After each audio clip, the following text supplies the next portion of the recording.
آج عوامی action committee Muzaffar آباد کے پلیٹ فارم سے ہم ادھر اکٹھے ہوئے ہیں۔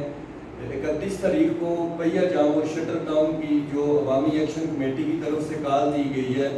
اگر ہمارے یہ جو چارٹر آف ڈیمانڈ ہے مطالبات پورے نہ کیے گئے تو انشاءاللہ تعالی ہم اپنے سینئر سے، تاجران سے، ٹرانسپورٹر سے، مغلہ سے، اسٹوڈنٹ سے اور جتنے بھی مکتب فکر سے تعلق رکھنے والے مظفر آباد کے غیور نوجوان ہیں، ان سب سے مشاورت کے بعد ہم اس تاریخ کو آگے بھی لے کے بڑھیں گے اور پورے آزاد کشمیر کی حد تک ہم اس کو لے کے جائیں گے۔ اور انشاءاللہ تعالی مظفر آباد کے لوگ اب جاگ چکے ہیں اور اب وہ ٹائم آ چکا ہے کہ نوجوان بھی جاگ گئے اور سینئر لوگ بھی جاگ گئے، اور مجھے پوری امید ہے انشاءاللہ تعالی جس ٹائم مظفر آباد منظم ہوگا تو پورا آزاد کشمیر منظم ہوگا، جیسا کہ ہمارے چارٹر آف ڈیمانڈ کے مطابق جو ہمارے دریا کی حالت ہے، جو ہمارے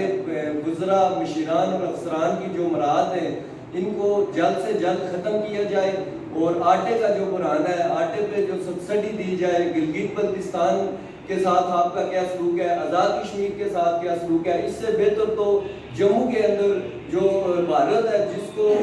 جو اتنی وسائل دے رہا ہے، اتنی جموں کے لوگوں کو سہولتیں دے رہا ہے، اس کے باوجود وہ لوگ اس